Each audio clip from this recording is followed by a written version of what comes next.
হেলিকপ্টারের সঙ্গে নতুন শিক্ষামন্ত্রীর কি সম্পর্ক? কেন এত আলোচনা? প্রধানমন্ত্রী তারেক রহমানের নেতৃত্বে নতুন সরকার গঠনের আগেই আলোচনার কেন্দ্রবিন্দুতে ছিলেন চাঁদপুর ১ আসনের সংসদ সদস্য ও সাবেক শিক্ষা প্রতিমন্ত্রী ড আ.ন.ম. এহসানুল হক মিলন, আবু নসর মোহাম্মদ এহসানুল হক মিলন। গত মঙ্গলবার ১৭ ফেব্রুয়ারি সংসদ সদস্য হিসেবে শপথ নিতে জাতীয় সংসদ ভবনে হাই জাম্প দিয়ে ঢুকে আলোচনায় আসেন তিনি। পরে শিক্ষা প্রশাসনের ২ মন্ত্রণালয়ের দায়িত্ব পেয়ে কাজও শুরু করেছেন সেই লাফের গতিতে।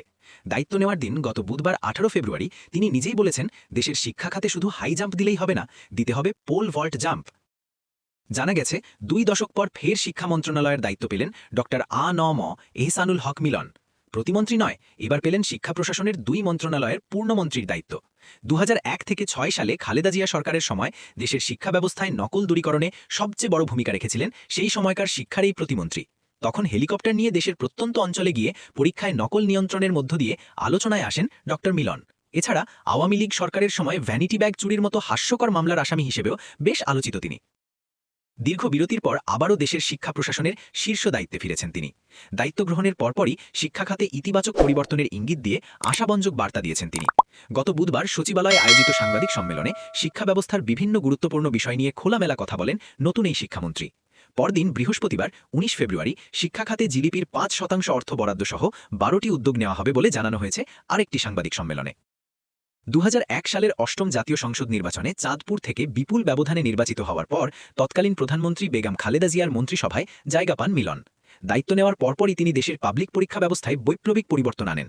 তখনকার দিনে পরীক্ষায় গণনকলের যে মহোৎসব চলত তা রুখতে তিনি প্রোটোকল ছাড়াই হেলিকপ্টারে চড়ে আকস্মিক অভিযানে নামতেন। এক বোর্ড থেকে অন্য বোর্ডে তার এই অতর্কিত পরিদর্শনের কারণে পরীক্ষা কেন্দ্রে শৃঙ্খলা ফিরে আসে এবং নকলমুক্ত শিক্ষা ব্যবস্থার নতুন এক সংস্কৃতি প্রতিষ্ঠিত হয়। তার এই প্রশাসনিক সংস্কার আজও দেশের শিক্ষা খাতের একটি সফল উদাহরণ হিসেবে বিবেচিত। পাশাপাশি সে সময়ে শিক্ষার দক্ষ প্রশাসক হিসেবেও তিনি আলোচিত ছিলেন। জানা যায়, তৎকালীন তার এই উদ্যোগের ফলে শিক্ষার্থীরা পড়াশোনা এবং শিক্ষকরা ক্লাসরুমমুখী হতে বাধ্য হয়েছিলেন। তিনি নকল প্রতিরোধ করার জন্য যে হেলিকপ্টার ব্যবহার করেছিলেন তার সরকারের খরচে ছিল না। এক সাক্ষাৎকারে বিষয়টি টেনে ড মিলন বলেছিলেন, তার ব্যক্তিগত উদ্যোগে এবং হেলিকপ্টার কোম্পানির মালিক সেটা তাকে দিয়েছিলেন এই কঠোর মনিটরিং করার জন্য। সেই কারণে ওই সময় পাবলিক পরীক্ষার পাশের হার বর্তমান সময়ের তুলনায় অনেক কম ছিল, যা শিক্ষার প্রকৃত মান ও মেধা যাচাই নিশ্চিত করত বলে মনে করছে শিক্ষা সংশ্লিষ্টরা। হেলিকপ্টার মিলন হিসেবেও পরিচিত নতুন শিক্ষামন্ত্রী। প্রতিমন্ত্রী থাকাকালে ড মিলন পরীক্ষায় নকল ও প্রশ্নফাঁস রোধে কঠোর পদক্ষেপ নিয়ে আলোচনায় আসেন। এসএসসি ও এইচএসসি সহ বিভিন্ন পাবলিক পরীক্ষার সময় তিনি আকস্মিকভাবে পরীক্ষা কেন্দ্রে উপস্থিত হতেন, কখনো নিজ হাতে নকল ধরতেন। এজন্য তিনি হেলিকপ্টার মিলন হিসেবেও বেশ পরিচিতি। এক কেন্দ্র থেকে আরেক কেন্দ্রে দ্রুত যেতে তিনি নিজ অর্থে ভাড়া করা হেলিকপ্টার ব্যবহার করতেন। এই কারণেই অনেকে তাকে হেলিকপ্টার মিলন নামে ডাকতেন। তার কঠোর অবস্থানের ফলে সে সময় পাবলিক পরীক্ষায় পাশের হার উল্লেখযোগ্যভাবে কমে যায়। হেলিকপ্টার নিয়ে আকস্মিকভাবে পরীক্ষা কেন্দ্রে উপস্থিত হতেন ড মিলন। গণমাধ্যমের তথ্য অনুযায়ী ২০০১ থেকে ২০০৬ সাল পর্যন্ত গড় পাশের হার ছিল প্রায় ৪৪% কিছু বেশি। তবে তার কিছু পদক্ষেপ নিয়ে সমালোচনা হয়েছিল। আ.ন.ম. এহসানুল হক মিলনের জন্ম ১৯৫৭ সালের ২৬ মার্চ চাঁদপুর জেলার কচুয়া উপজেলায়।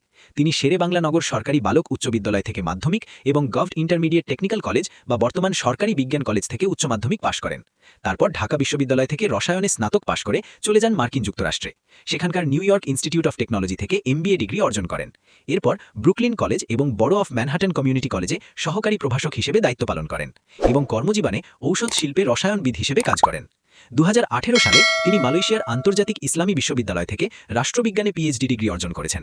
তার গবেষণাপত্রের মূল বিষয় ছিল বাংলাদেশের আর্থসামাজিক উন্নয়নে কারিগরি ও বৃত্তিমূলক শিক্ষা ও প্রশিক্ষণের ভূমিকা। আ.ন.ম. এহসানুল হক মিলন ছাত্রজীবন থেকেই রাজনীতির সাথে যুক্ত, তবে জাতীয় রাজনীতিতে সক্রিয় হন ৯০-এর দশকের মাঝামাঝিতে। তিনি ইতঃপূর্বে দুবার সংসদ সদস্য ছিলেন।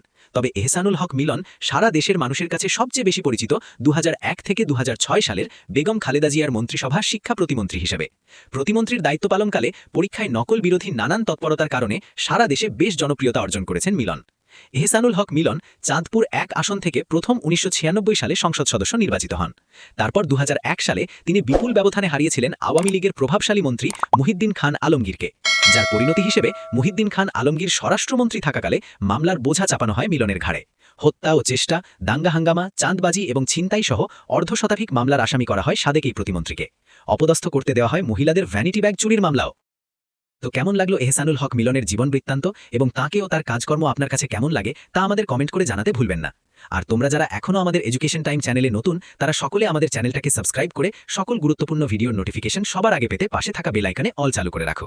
আর যারা সাবস্ক্রাইব করেছে তাদেরকে অনেক ধন্যবাদ, এবং তোমরা ভিডিওটা প্রচুর শেয়ার করে তোমার বন্ধুদের দেখার সুযোগ করে দাও এবং একটা লাইক দিয়ে তোমার ভালো একটা মন্তব্য আমাদেরকে কমেন্টের মাধ্যমে জানাও।